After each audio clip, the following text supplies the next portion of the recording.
2 तारीख को मेरे संसदीय क्षेत्र के अंदर एक गर्भवती महिला पीएचसी पे पहुंचती है और पीएचसी के डॉक्टर स्टाफ कह देते हैं डिलीवरी यहाँ पर नहीं कराई जाएगी, और वहीं दरवाजे में वो तड़पती है और वहीं वो माँ अपने बच्चे को जन्म देती है, लेकिन वहाँ स्टाफ किसी प्रकार को उसको अंदर नहीं ले जाते हैं। उसको डॉक्टर को उपयोग करके कहीं न कहीं खानापूर्ति कर दी, लेकिन उससे भी गंभीर बात, एक दिन बाद उसी पीएचसी पे बोर्ड लगा दिया गया कि यहाँ पर प्रसव सुविधा और इमरजेंसी सुविधा के लिए नहीं आए। हमारा गुजरात से सटा हुआ इलाका है, वहां पर मजदूरी के लिए लोग आते हैं, लेकिन गुजरात के अंदर प्राइवेट हॉस्पिटल हो या सरकारी हॉस्पिटल हो, विशेषकर प्राइवेट हॉस्पिटलों में जो इलाज के दौरान डेथ हो जाती है, ऐसे कई इशू आए हैं कि इलाज के दौरान मृत्यु हो गई, लेकिन वो बॉडी लेने के लिए, वो मृत शरीर लेने के लिए 2-2, 3-3 दिन तक तरस रहे हैं। मेरे बांसवाड़ा और डूंगरपुर दोनों जगह मेडिकल कॉलेज है, मेडिकल कॉलेज में वहां न्यूरोलॉजिस्ट नहीं है,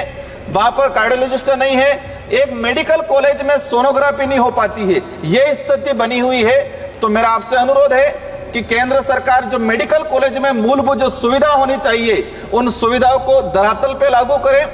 शून्यकाल अवसर पर जो बोलने का अवसर प्रदान किया उसके लिए धन्यवाद।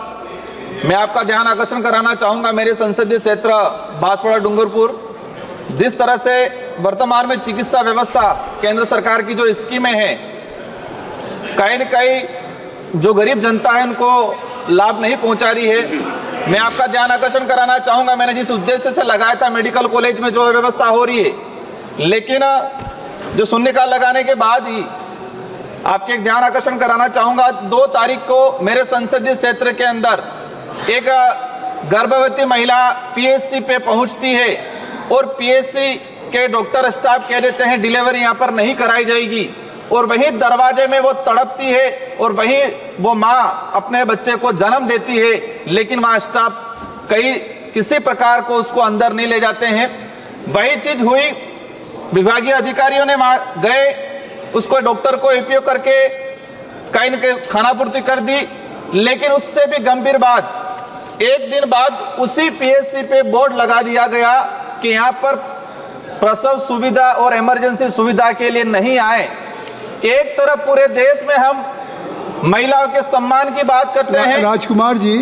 ये स्टेट सब्जेक्ट है सर, जो विषय केंद्र सरकार की जो स्कीमें हैं, मैं उसको लेके मैंने इसलिए बता दिया था। केंद्र सरकार एनएचएम में पैसा देती है, मैं इसलिए मैंने कहा था कि लेकिन ये इशू जो आया है, क्या डिमांड है, ये जो इशू आया है, आज आयुष्मान भारत योजना चल रही है, हमारा गुजरात से सटा हुआ इलाका है, वहां पर मजदूरी के लिए लोग आते हैं, लेकिन गुजरात के अंदर प्राइवेट हॉस्पिटल हो या सरकारी हॉस्पिटल हो, विशेषकर प्राइवेट हॉस्पिटलों में जो इलाज के दौरान डेथ हो जाती है, ऐसे कई इशू आए हैं कि इलाज के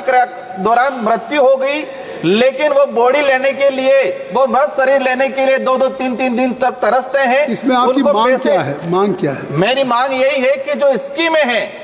फास्ट तरीके से कागजों में दौड़ रही है, जोरदार तरीके से, लेकिन धरातल पे इम्प्लीमेंट नहीं हो रही है। मेरे वहां बांसवाड़ा और डूंगरपुर दोनों जगह मेडिकल कॉलेज है, मेडिकल कॉलेज में वहां न्यूरोलॉजिस्ट नहीं है, वहां पर कार्डियोलॉजिस्ट नहीं है, एक मेडिकल कॉलेज में सोनोग्राफी नहीं हो पाती है, ये स्थिति बनी हुई है। तो मेरा आपसे अनुरोध है कि केंद्र सरकार जो मेडिकल कॉलेज में मूलभूत जो सुविधा होनी चाहिए, उन सुविधाओं को धरातल पे लागू करे,